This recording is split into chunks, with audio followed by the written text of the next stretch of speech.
Welcome back to the Stop Snitchin podcast. Yes, sir. Brandon in the building. Nathan building. in the building, as always. What's going on, bro? Not much, man. You know, Feeling good? feeling good. Just saw a Oscar-nominated movie. Well, okay, not officially yet, though. You think it will be? Yeah. Based off the ratings? Yeah, I think so. 92% It's already Rotten nominated for Tomato? everything else. Yeah, I mean, so we saw Licorice Pizza. Fat. Go ahead. You can give your review first. Basically, Licorice Pizza is a timepiece from the perspective of a 15-year-old and a 25-year-old. In the 80s, right? 70s. Was it the 70s? Yeah, so it's like this is Licorice Pizza is for people who grew up in the 60s and 70s, like they'll get it. I compared it to like Once Upon a Time in Hollywood. Like if you're around in that era, and Quentin Tarantino said that movie was like a love letter to Hollywood. So if you grew up in a certain area, if you know Hollywood, you'd appreciate it. I feel like this is a movie that people that were born in the 60s and 70s, maybe the 80s, would like really appreciate. But everybody can relate to because we've all been 15 and 25. So we've all gone through the awkward phase of liking girls or girls liking guys. And, you know, you maybe have kissed a girl, maybe you haven't. You want to feel that. But then you've also been 25 to where it's like, all right, like I'm young, but I also want to get my life together. Yeah. But I'm also trying to find the balance of being young and being grown at the same time. Like, that's kind of like, it's all like a gumbo of that. It's definitely a what do we call it? It's a coming of age story for sure. Yeah, definitely.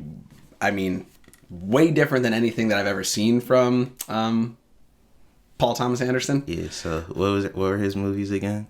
So I mean, the other stuff here. Let me. There Will Be Blood. Well, yeah, There Will Be Blood. Lincoln. Phantom Thread. He did, Phantom Thread. Very, very serious movies. No, but he also did Boogie Nights with Mark Wahlberg. Really? That was his first movie, or the first like really big movie. Yeah, Boogie Nights. Hold on, I was going to pull it up later. But yeah, so like he definitely has a lot of like different kinds of movies that he's made. Yeah. But this one in particular really felt like a passion project or something. Yeah, it felt like a passion project. Maybe he's writing about his own life. Like, I don't know. It doesn't come up as being autobiographical. You said he's 45? He's 45 years old? I don't or he's think pushing he's 50? He was born in 1970. Oh, so he's 50. He's 51. Yeah, he's 51, so, right. Yeah, that would be his era of time. And he was born in Studio City, California. Yeah. So that's what I'm saying. It felt like an ode to that era, and it was probably his experiences being 15 and 25, looking back on it. That's probably how he felt at 15 and when he was 25. But I just think like the film. Okay, so Punch Drunk Love, he was the director. There Will Be Blood, Boogie Nights, obviously Licorice Pizza. So as a side note, which I don't know if have you ever heard of? I think it's Haim. Nah. It's a band. So the main girl in the story, and her sisters in the story, they're all really sisters. Okay. And they do music. Haim. So I probably have seen that before. You've definitely like heard of some of their music. Actually, Austin put me on, my brother. Really? Yeah, he would listen to them, and I like some of their music. Yeah. But they actually all sing. So when you look on his IMDb, main star, the girl is actually in a band. Like she's in a group. Yeah, and then her sisters in the movie, those are her real sisters. They're actually all sisters. Okay. Yeah. That's dope. So there's that element too, and I didn't know this, but I looked up this earlier, and I guess he's done like some of their music videos or like short films or stuff for them. So like they have some sort of relationship. Yeah, so it all connects. So because that was the first time I had seen the main co-star on screen before. I've never seen her, but she was already famous. So now this is her. I wouldn't say she's famous. Famous like fame. She's known. She's definitely known. Yeah. Like they definitely have fans for sure. But I mean, you can tell me who you. So yes, Brandon's synopsis is super accurate. Yeah. It's probably 30 minutes too long. I didn't need the whole third act. I get why, like without doing any spoilers, like I understand why development wise you would want that. Mm-hmm. Maybe. Mm-hmm. But honestly, I felt the movie was so strong on its own it felt like it should have been a 90-minute movie, but instead it was 2.5 hours. Yeah. And I was like, well, actually, it was 122 minutes, but it felt like 3 hours. Oh, really? Yeah. I think I looked it up. It was like 2 hours and 17 minutes. Yeah, or something. it was like it felt like time. really long, especially towards the end. Yeah, it just honestly, I just thought it was strong. I didn't really need anything else from him. But anyway, regardless of that, the young kid who's killed it. Oh my gosh! Wait, hold on. Let me just pull up we the gotta whole give cast him credit because whoever this kid is, I want to pull up his IMDb too because you've never seen him before. Nah, right? That was my first time seeing him. You know who he kind of reminded me of? James Gandolfini's son. That's what that's what I was thinking. Like him, right? That's what I thought it was at first. I thought it was him. Cooper Hoffman. Yeah. They had the same build. They had the same kind of vibe, I would say. But yeah, I was thinking that. You know who he is? Who? He's Philip Seymour Hoffman's son. Oh, dang. So that makes sense. So now that's amazing. R.I.P. Philip Seymour Hoffman, man. Yeah, that's brutal. And he's actually 18. Oh, wow. Okay. Wait a second. Hold on. Cooper Hoffman is an American actor. He's the son of actor Philip Seymour Hoffman and costume designer Mimi O'Donnell. Okay. So he's cool. Cooper's cool with Paul Thomas Anderson because Paul Thomas Anderson and Philip Seymour Hoffman were collaborators and friends. Gotcha. So, and Philip Seymour Hoffman overdosed and died. Yeah. I think it was heroin or something like that. Something crazy. Which is insane. Like, you ever see The Master? Nah. Oh, go home and watch The Master tonight and you'll be so fucked up. Was it like HBO? I think it is. That's also just one of Paul Thomas Anderson's movies. It's actually Philip Seymour Hoffman and I want to make sure I get this right, and Joaquin Phoenix. Oh, so that's a good one. Just off rip. Drama. Yeah. Like OD. That's why Licorice Pizza is like feels like it's like a bubblegum story. Yeah. It does kind of feel like it's PG. Yeah. I thought it was funny where it hit. Like maybe it is dry, but the whole thing is kind of irreverent and quirky. Yeah. But like the cameos of like Sean Penn and Bradley Cooper, like they were perfect. Yeah. They were so good. Well, that's what I'm saying. Like they were depicting real people, and it was just weird, bro. Like it was a weirdly great movie. Like that's the best way I can describe it. It's just like you don't know exactly why they're making these cameos, but they're important cameos because they show and everybody has to watch the movie, but they just kind of like progress the story of like what these two are trying to do in different ways, but they always have to intersect within each other to find their purpose. You know what I'm saying? So and I thought it did. It came together really well. Yeah. What would you like on the tomatometer? What would you give it? I would say like a 8. It was like I would say an 8, but it's like an 80. So certified like fresh, but you're not. It's not. You're not running to the theaters to go see. It's not. Yeah, it's definitely like a film. Like Adriana said it well. Yeah, that was it's not just like your general moviegoers and just gonna appreciate that movie. Yeah. You have to really just like appreciate cool story, and you have to definitely appreciate like staged awkward moments, like written awkward moments, so to say. Like there's like scenes where they're just walking together, and it's just like I'm looking at you, then I'm not. You're looking at me, then I'm not, and it's like. You see it and it automatically brings nostalgia because we've all been there. Yeah. Where it's like we really like somebody, but we don't know. I don't know what to say to them. Yeah, I don't know. So I'm just looking and I'm not because I don't want to look weird. So like I appreciated those kind of moments a lot. How'd you feel about the age thing though? I don't think it's giving it was a little weird age gap for sure. Because a 25-year-old wouldn't be talking to a 15-year-old. But I think that plays into the fancy of the film. It's like, it's just already like... The film is already so unique that you're just kind of like, you're going to buy into anything at this point. Because you know it's like an exaggerated version of real life things that we all have experienced. Yeah. So it's like, you could kind of like, and based off the, the main character, the guy's personality, just in general, you're like, I can totally see him being like this 15-year-old go-getter who just says... He was, man. I mean...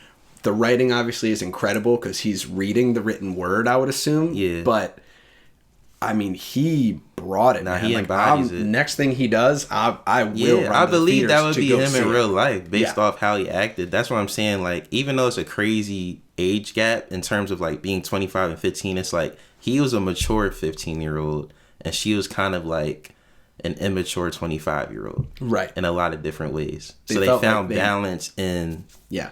that little gray area, which I think was the basis of the movie, mixed in with just scenes that they don't necessarily all connect, but they do. It's like weird, man. It's a movie that you gotta watch again. I would watch it again. Yeah. But I would wait to stream it. Yeah. I wouldn't go back. Yeah. Which, by the way, we looked at a $40 million budget. Yeah, I I don't didn't think it was that fully much. understand how we spent $40 million. I think, on the movie. I mean, I know 20th Century Fox was a part of it, so I think that's like it was MGM too. MGM. So I think because of the distribution of it, it got there, but it didn't feel like that a big budget movie. It felt like a passion project. Like, you know, I've made all of these serious dramas, and with Lincoln, it's like super serious, like. And now I just want to make something that's like a kind of like an ode to my childhood and an ode to 1970s California in a lot of ways. So it kind of felt like that more. I want to than make anything. sure we're getting Lincoln. No. He didn't do Lincoln? No, Steven Spielberg did. Oh, Lincoln. I'm about to say, okay. But you know why? It's because I associate Him with Daniel Day. Day-Lewis with Paul Thomas Anderson because they're so cool. But what you said to me earlier is true. I would put it this way. We talked about the French Dispatch, right? Mm-hmm.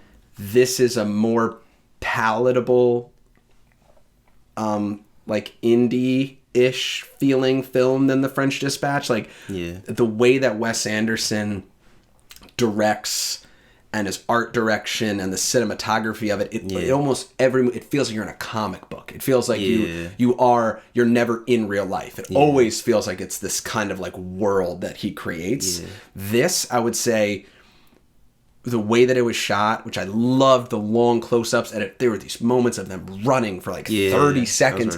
I mean, no music. Like, I really like that type of intensity. It feels really cool and intense to be a part. Like, you feel the awkwardness. Yeah. I appreciated the use of the music and the motifs that would like come in and out of it. Yeah. But it was more of like a normal person. Like, no way Adriana's sitting through the French Dispatch. Right. No way. No well, way. The French Dispatch is like a mature version of Licorice Pizza. But I think it's also like, because if you look at a movie as needing a plot, not that these movies don't have plots, but there's more to the art of it. Yeah, maybe not a traditional sense. They bend the rules a lot. There isn't the climax, the denouement, and all this stuff. It is kind of more fluid in the way that it rolls. It leaves it up to interpretation. It's more of real life. He's not ending it. It's just the moment that I decided to show you. Yeah, it is like real life. Because it's like, when you're 15, not everything always connects. And you're trying to figure everything out. So it's like going into the mind of like somebody that's watching. That's what we're doing. We're trying to figure it out along with them. We don't know where it's going to go. Right. So one day they may own a waterbed store, then the next day they may be shooting something. Like, that's what you're doing when you're this age. You're just trying to figure it out, and they're just happening to do it together, which I think that's what makes it more palatable than the French Dispatch, where it's like the French Dispatch, you really have to pay attention to get it. Yeah, bro. You cannot miss a moment. Even for me, with loving Wes, that was still like, ooh, okay, we're going like... Yeah, that was here. Like film. That was like, you have to appreciate that kind of stuff. Licorice Pizza is like, you can kind of doze off, like, not doze off, but you can kind of miss some moments, but still get it, because they're all kind of the same. But French Dispatch is like, if you miss one moment, you're missing like 30, 40 minutes of the whole movie. Yeah, it's different. I'm happy we saw it. And you're right. I mean, we saw it on a Sunday at 1:30. And it was a good amount of people. There was a good amount of people in that. It's a smaller theater. Yeah. But, I mean, clearly, I don't know if it's going to make enough money in the box office. Yeah, I don't know. But that's what I'm saying. Like, it has to be a passion project, because... Or they'll make money off the streaming rights of it later and throw it up on Netflix in 3 months. I mean, maybe if it wins awards, then it gets like that extra push, because it is getting nominated a lot, especially like Golden Globes and. Do you know what it's getting nominated for? I saw Best Screenplay. I think I saw Best Picture. Definitely one of the actors got a nod. Maybe the guy. I think that kid, Yeah. the Cooper Hoffman, that's one of the strongest performances I've seen out of anyone in anything this year. Yeah, he killed that role. Loved him. Yeah, he killed that role. So I think it's one of those movies that will pick up steam after it gets the recognition. Because you got to think... It could be a cult classic. Yeah, you got to think of where it fell into. And, like, not even just movie theaters, right? Like, it dropped basically... In the new year is not where you want to be. Because you got to wait the entire cycle. Yeah. I think it dropped November 26th. So around that time is, like, Don't Look Up. Oh, is that the official? You're right. The official theatrical release is going to be different. Yeah. So... It dropped then that's like around No Look Up, and then around that time is like anticipation for Spider-Man. November 26th. Nailed it. I do my research, man. So you think I'm coming on here not talking about it? So it's like it kind of fell in between like just these big pieces of work coming out between Don't Look Up and like, you know, that all-star cast. Yeah, like, that's I want to segue to this because this is important to me. Yeah. How did you feel about Don't Look Up? I liked it. I think Jennifer Lawrence killed it, by the way. She was awesome in it. Obviously, Leo's always going to be awesome. Like, I mean, the group of actors that they assembled for that, and they all individually killed it in their own way. Like, Jonah Hill was exactly what you would expect Jonah Hill to be. Meryl Streep was great. Like, even freaking Tyler Perry and whoever that... Kate Blanchett. Yeah, they killed it too. Like, it was just a very well-acted movie. And it's very important, man. Like it's very true in the fact that there's so many problems going on in the world that get flushed out because we get distracted by like gossip and, you know, maybe it's sports or something. Like we put these not as important things over like environmental issues like climate change and you know, I know exactly why Leo did it because he's been a proponent of that huge advocate for that, a long time. So I know that was like a passion thing for him. But yeah, I think the movie was great. I think it's super necessary, and I think everybody killed it in terms of the acting. You know what I like about it is my favorite movie, like the ones that I want to see from like obviously we're big review guys. I can't do that. I gotta look at the review before I watch it. I don't know, it's a thing that I'm like, I want to know. I just want to know so then I can have my own opinion on it after. Not that I'm not going to watch it, but that one has like a 50, like Don't Look Up has like a 55 like tomatometer and like almost an 80 audience score. I always think that's interesting how like people will, but there's so many stars in it. I guess that can kind of sway it because people are going to say they like those. I always pay attention to the audience score. The audience score is the real tell because the thermometer is like critics, and sometimes critics can be too critical. It's like kind of like when Watch the Throne came out. You have these super insane expectations that if one song isn't good, then you're gonna be like, oh, it isn't anything. Right. So when you see this crazy cast of like actors and actresses come together, you're expecting the greatest thing you ever seen, and then that kind of like thwarts your overall perspective of a great movie at the end of the day. That's kind of where I think it probably fell flat in terms of the thermometer rating, but that's why I think the audience score is always like the telltale sign, because it's like if the people like it, that's what you make stuff for, so people can enjoy it, not because, you know, what's his name, Roger Ebert or whatever the case. Like you don't really make it for them. You make it so people like us can like it. So that's why I always pay attention to that. And it did numbers. I think Netflix put it out. It was like the biggest. I think Red Notice had it before that, but I think it was like 112 million like unique watchers. Oh, that's really great. Well, you gotta think with Netflix too. I would love to see the percentage of like what they know. Like how often is someone watching Netflix alone?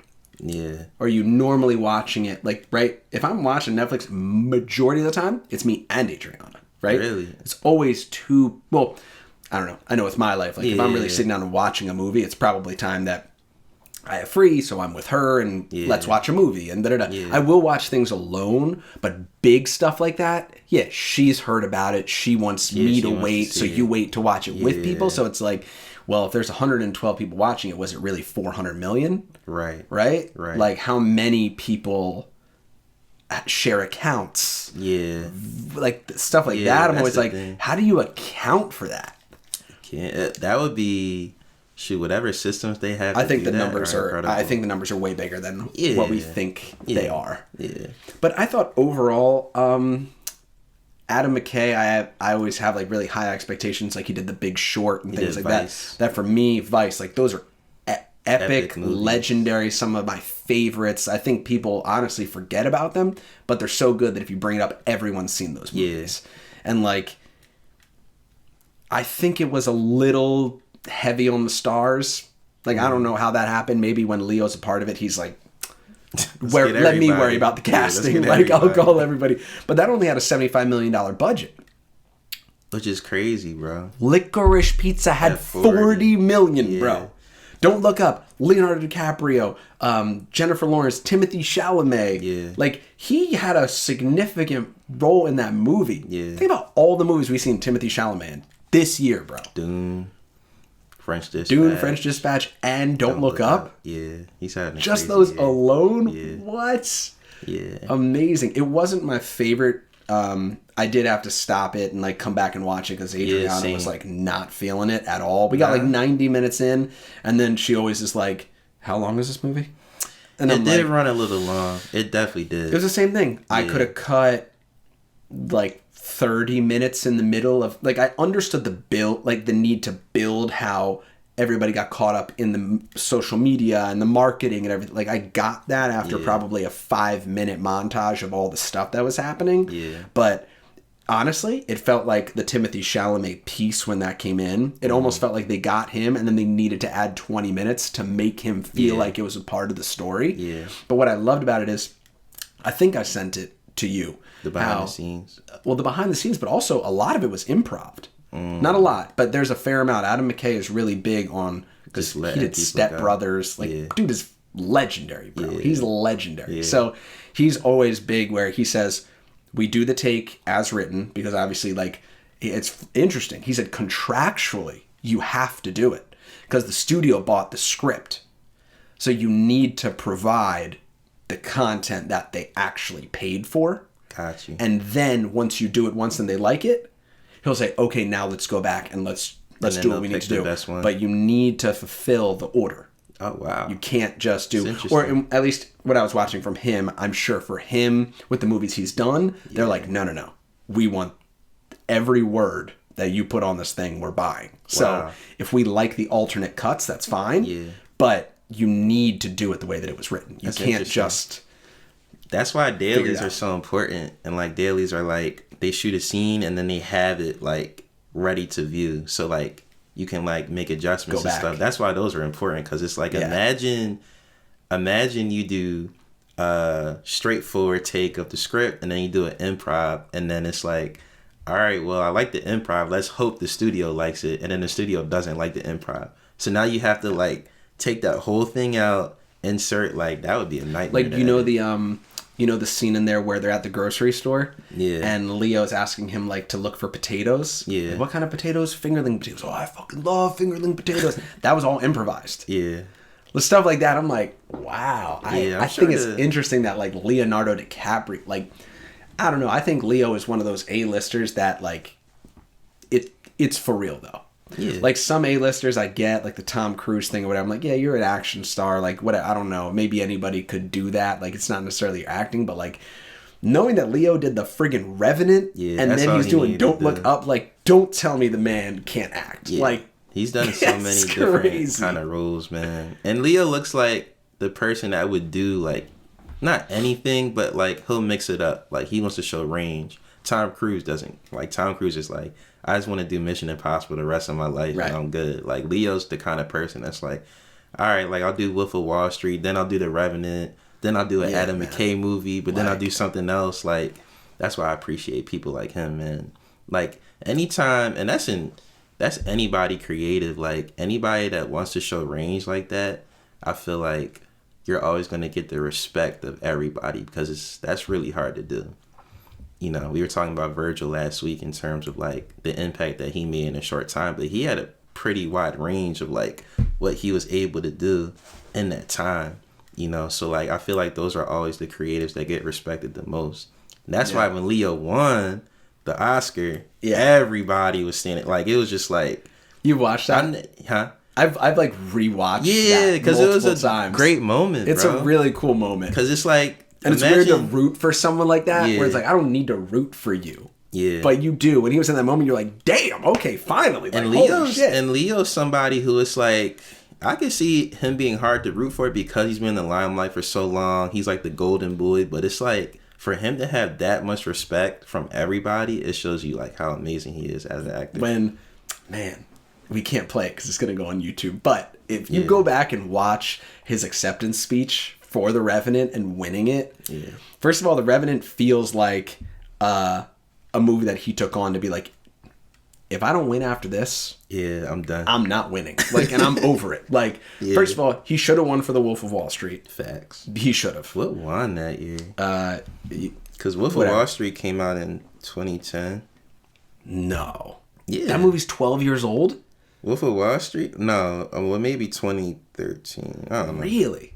Well, anyway, you'll say who won. Watch, it'll probably be like Lincoln that year. Yeah, 2013. Like, okay, then never mind. He shouldn't have won. But like, he's had so many transformative roles that when they said like Leonardo DiCaprio for The Revenant, he stood up and everybody rose and clapped. Everyone was like, finally Leo did it. I was like, that's a pretty cool thing, man. That means all these people here don't have to root for you, bro. Yeah, and definitely not stand up. Like, maybe like a little clap, but nah, they stood up. Like, they respect him. I mean, think about all of the movies he's done. Like, bro, like, all of his movies have been big. That's hard to do. The Titanic. That's what what are we I'm talking saying. about? The Titanic? That's what I'm saying. It took it till Avatar to beat that thing. Like, what? Bro, shout out Leo, man. Stop snitching. Okay, no. We're going to get into our next segment, but just because of that, because then I pulled it up on IMDb. Leo continued, bro. First of all, 2023, apparently they announced this. I didn't even see this. Martin Scorsese Roosevelt, where he stars as Theodore Roosevelt. All right. Biopic. Cool. He's doing The Devil in the White City, which is an H.H. Holmes movie about one of the most prolific serial killers ever. Wow. He built like a murder house where you'd come into the house and it's his book. It's insane. It's doors that lead to nowhere, staircases to nothing, and you get trapped so it's like inside. An escape room. It's true. And it's real. Jeez. And it's apparently a TV miniseries. Regardless of this. Okay, these are the TV most miniseries? TV miniseries, bro. Come on. So that's gonna be on HBO or something. Come on, bro. Listen to this. This is most recent to past. Yeah. Don't Look Up, Once Upon a Time in Hollywood, The Revenant, Wolf of Wall Street, The Great Gatsby, Django Unchained, Bang. J. Edgar, Bang. Inception, Bang. Shutter Island, Revolutionary Road, Body of Lies, The Departed, The Aviator, Catch Me If You Can, Gangs of New York, all the way back to the Titanic. Like, bro. Damn. Are you serious? Hit. Literally, hit. He's all of goat. them, bro. He's a goat. Friggin' goat. Shout out Leo, man. I need Leo on the pod. Shout out I need Leo, to talk to this man. That's amazing, bro. But anyway, we had to take a break last week because your boy got the vid. Crazy. Well, how was that experience? I had to take the L for the team. Crazy. So let's talk about the vid for like 2 minutes. So like, obviously this new variant is going around. Yep. And a lot of people have been getting it. Like, it's been crazy. Like, literally you had it. Like, I know like 5 different people that got it like around the same time. So I'm like, dang. And it's interesting because every time I've tested, I haven't gotten it. That doesn't mean I've never had it. Yeah. But every time I've tested. You definitely had COVID, whether you've known it or not. Yeah, but every time I've tested, and I've tested like a lot, I've never gotten it. So it's like interesting because what I'm realizing is like, it's a mixed bag, bro. Like, some people get it and it's like, maybe you're a little tired. Maybe you have the sniffles, like you have like cold symptoms. Then some people get it and it's like the guy you were talking about your job, like it's like that. So I'm like, what makes it like harmful to some people and then not as harmful to others? I will say, like, I knew, so this was like last week or whatever. Yeah. End of December. Like, I felt sick and there was definitely outbreaks where I was, and I was like, okay, well, I'll test myself. I was negative one day, tested myself the next day, I was negative. Meanwhile, in these 48 hours, there were more than 2, 3, 4 people in my world that I was directly with that got it. Yeah. I'm trying to be safe, test myself at home, negative, fine. Yeah. The third day, I come home, I mean, I'm like shivering. I'm like, I either have the flu, like whatever I got, I shouldn't be around other people because you don't want to feel this way. Yeah. And I literally told Adriana, I was like, if I test myself right now and I do not have COVID, I'm never getting it. There's no way. Because the way that I feel right now, this has to be it. Yeah. I literally went boop, boop, like with the nose, stuck it in the thing 30 seconds later. You have to wait 10 minutes, 30 seconds. It was like literally boom, positive. Yeah. I was like, oh shit. Yeah. Okay. So she had to get tested. I finally got it. It's been 2 years and I've been waiting to get this stupid thing and I haven't ever gotten it. So then Adriana, because like the CDC was changing protocols and stuff, whatever, her job, my job, everyone's kind of on like different planes about like what you're supposed to do. Mm-hmm. But in the end, she got it. But it's so confusing, bro. Like, it's really hard to know because it's like, was she with me? Was she at work? Was she here? Because she continued to test negative after I was positive. She tested positive later. Gotcha. Like, in that same amount of time where I was about to go back. And then when I was about to go back, she was home quarantining with me. She was fine. Then she tested positive. So it was really weird, like, how long the times took. Yeah.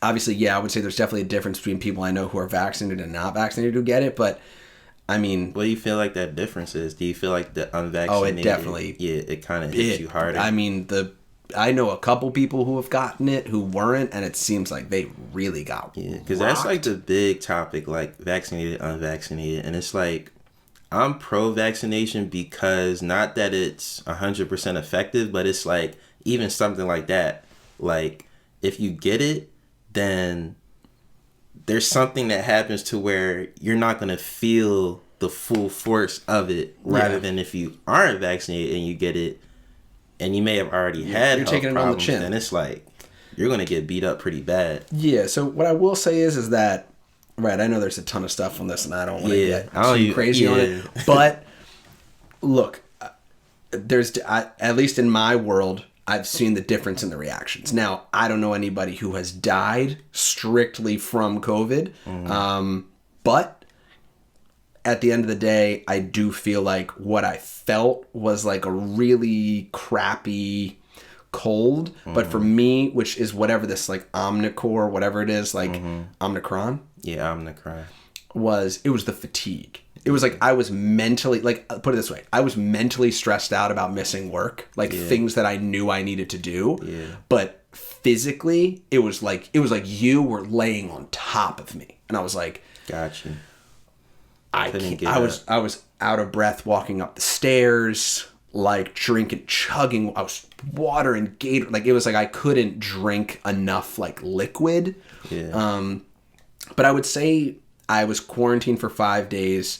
At the end of the third day, I felt like much better. And then by the end of the 5th day, I was like, I'm good to go. Good. But, it was really hard because it hit a point where it was like right after we had just been with all my family. So they had to hit everybody. Like, I think that is the hardest part. You feel bad. I felt bad. Yeah. It was like, oh, God, am I going to be the guy? Am I going to be the guy? Yeah. But, I mean, my parents didn't get it. Austin didn't get it. There are people in Adriana's life who did get it, but like later, so it wasn't us. It couldn't have been associated to when we were all together. But I will say that there's no way that I didn't get it before, and I don't know if I would have originally gotten it before vaccines were even a thing, and then I got the vaccine, and then I got it. So so y'all said something earlier, right? You were like, once you get it, you can't get it for 3 months. Like, so I listened. I don't know if you listened to that Joe Rogan interview with Dr. McCollum. I think it was. It was like a lot. I saw like clips of it. It was super hot because he really came on there for like 3 hours and dropped a lot of knowledge. He's a super credible guy. I think it's definitely worth listening to. Like, everyone should listen to it.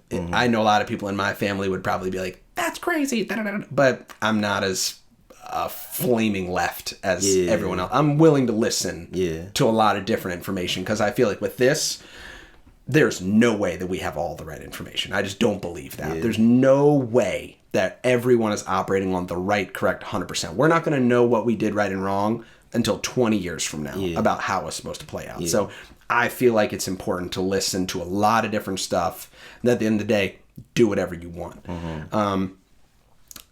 I don't know if you can get it multiple times. And I think the hardest thing for me to know is like whether or not you were vaccinated before or after, how those different strands are, like how that can play out for you.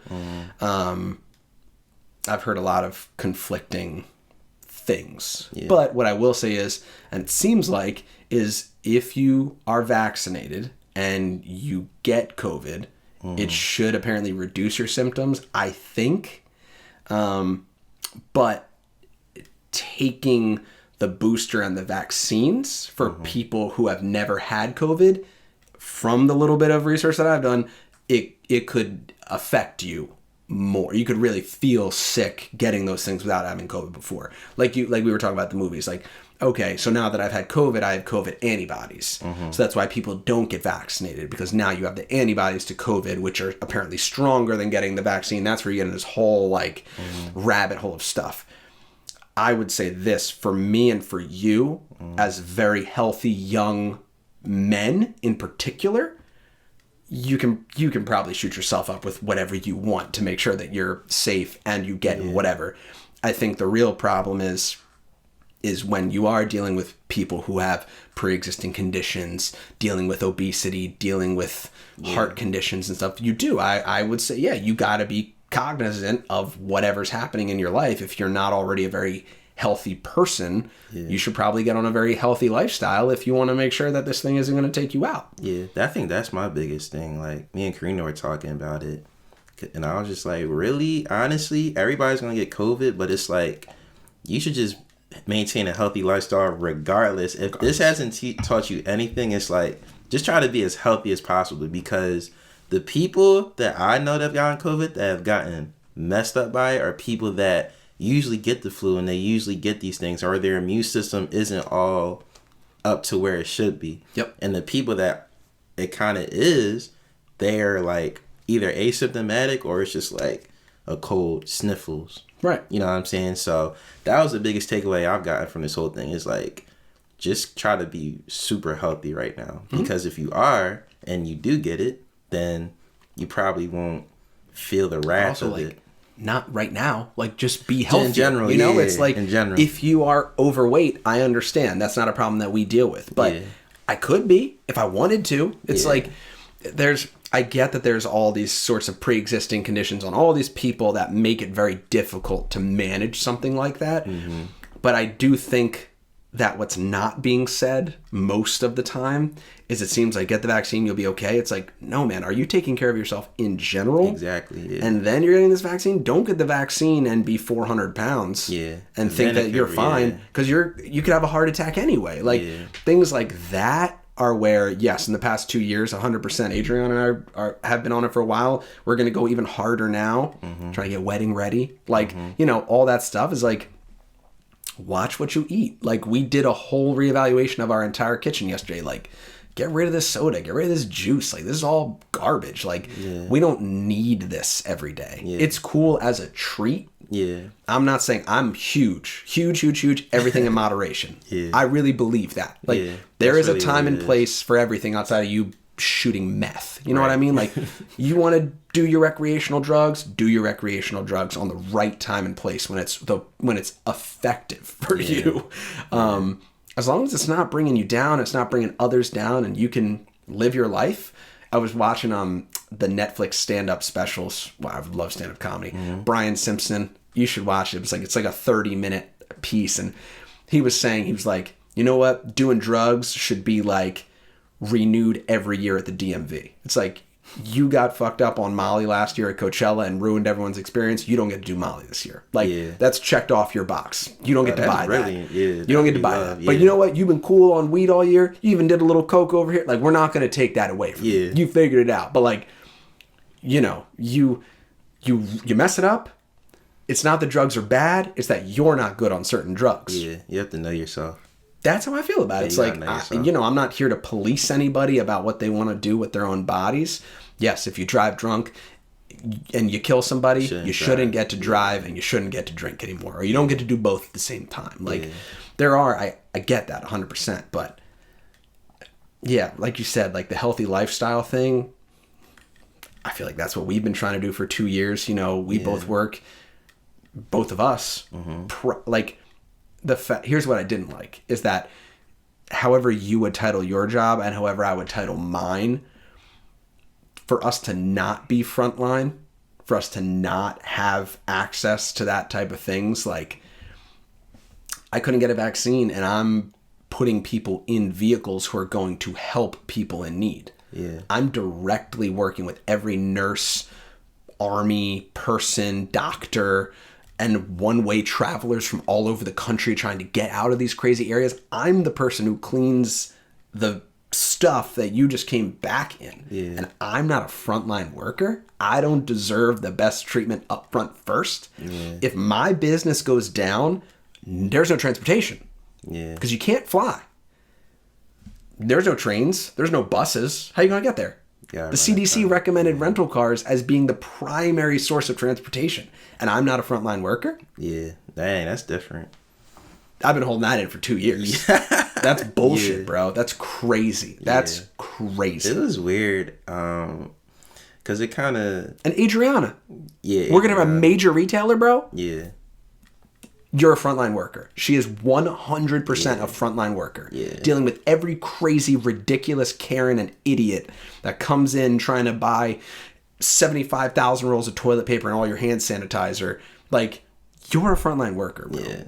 And you guys are in the line of fire because you work with so many people, too, who are doing so many different things. Massive groups of people. Yeah. Day in and day out. Every day. Yeah. For me, it's different because it's like, I mean, I'm around people, but it's more controlled. Not that yours isn't controlled. Yeah, but mine is a little more subsidized than, what you guys do. You guys work for major corporations at the end of the day. So people are funneling in and out. Yep. Especially with Adriana. I mean, oh, well, both of our employers, I will definitely publicly say that, have done awesome jobs with it. Like, look, we all take the risk and go to work every day, but they've done everything they can. I'm just saying from a federal perspective, to not classify us as being frontline is ridiculous. Yeah. It's ridiculous. You're right. I'm not in the operating room, but I'm with you right before you walk in the front door. Yeah. Man. But anyway, we survived COVID. Yeah.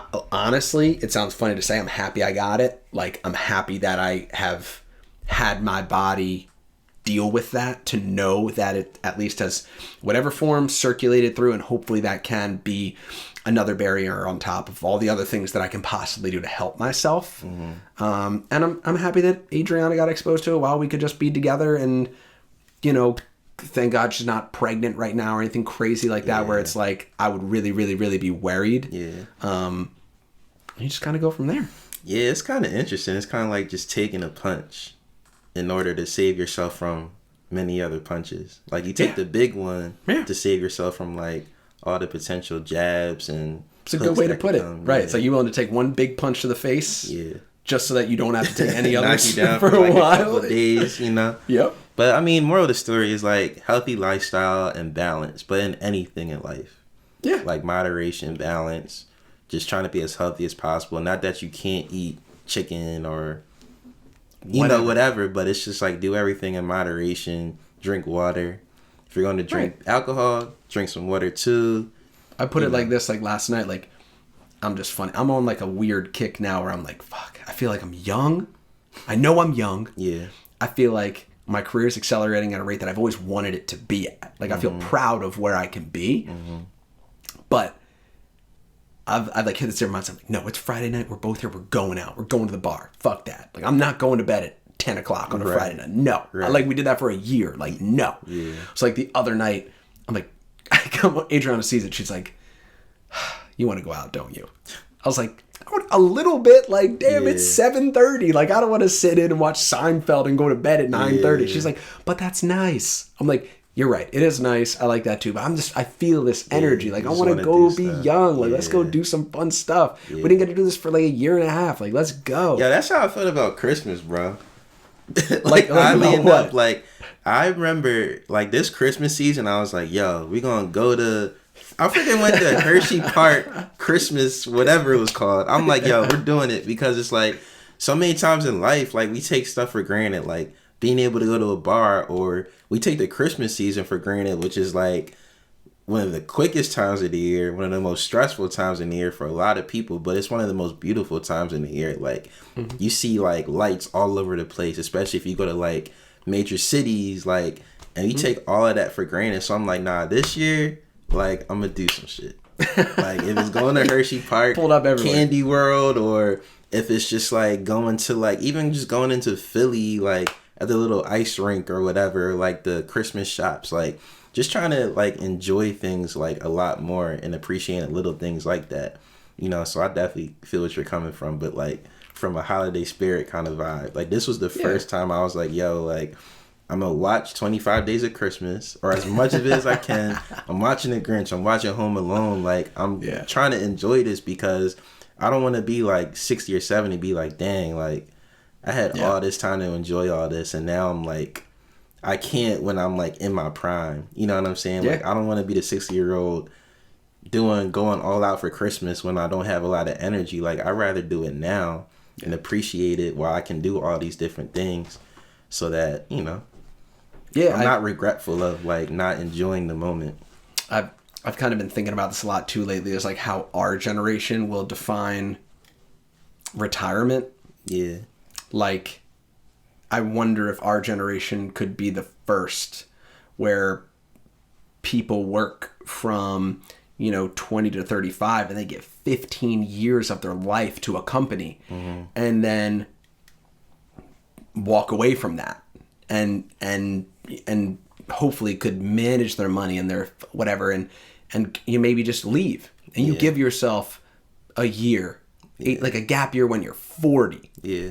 To then take some time to come back and be like, what else do I want to do? Yeah. Right? Like I've been thinking about that a lot lately, is like, would I ever want to get outside of like this type of living where I would need to financially manage myself past this point? Is that important to me? Or could I maintain this no matter what level that I hit? Because I know that right now it's enough. And it could probably be enough for a very long time. Even if I work someplace for 15 years, my salary triples and everything works out well and all this stuff, and you develop, and then know that I'm making more money living at the lifestyle that I was when I was 27. Yeah. And feeling like, hey, let me reevaluate this. Like, I've done this for 10 years. I've done this for 15 years. Like, is there something that I'd want to stop and think about and make a change? Yeah. And go back to that. And then you're right. Maybe I do work until the day that I die, but I've taken a couple pauses throughout my life and not just working until, like you said, work till I'm 60. Yeah. Or let's say you're wildly successful. Yeah. And you retire when you're 50. But most people are not doing that, right? And then what? I live for another 10 years and get cancer and die? Like, it's sad to say that, but I have no control over that. I don't know how I'm going to go out. Yeah. You think about that too? Like, yeah. Well, I just started a retirement account, a couple. Hey, let's go. A couple IRA accounts. Yes, sir. Yeah, a couple IRAs. Yeah, specifically for business owners, because it's like, the thing about being a business owner is you don't have a 401k unless you build it within your company. But that's like, you're talking, you need to have a lot of employees, you need to have a lot going on. So that's when it put it into perspective for me. I'm like, yo, like, our generation, like you said, I think it's the beginning of that, where it's like we're the generation that understands you can work and be an entrepreneur. So you can work a job, maybe get out in 10 years because you're also building a business on the side that then can take over. Like, we're the beginning stages of that. I think the next generation after us are be the ones that actually, like, you see a lot of that. Because I think that's the wave. It's like, that's what I see with this. Yeah. Who knows what this will be in 5 years? Exactly. 500 episodes. Like, you're going to tell me that doesn't impact our life positively somehow? Exactly. So I feel like we're setting the foundations for that. I look at people like you and like George Waters, who we had on here, like somebody who's like, I'm not I'm gonna work this job and milk it as long as I can, but I'm out in a certain amount of time because I got this whole thing that's gonna be bigger than my job, and that's gonna give me more time, freedom, and more money. Like, this is the beginning of it, but I feel like this next generation and definitely the next generation after that are gonna be the people like, yeah, I'm working here for like 5 years, get this amount of money, I already have this, and it's a side business. I got stocks, I got investments. Like, Yeah. the financial literacy craze right now is like at the very beginning, which is why like what they do at EYL is so important, because it's like literally making millionaires just like by listening to an episode on YouTube. So if you want to get into house hacking, if you want to invest in stocks, whatever, start a retirement account, like, just there's so many different ways to like build an extra stream of income without having to actually like quit your actual job. You know what I'm saying? So And like what, you know what, we talked about this, I think, with, I want to say it was like with Jaleel when we were in high school or something, having one of our like classic, me and Jaleel going back and forth about stuff, both with the right idea, right? Yeah. Just way different how you want to go about it to come to that same conclusion.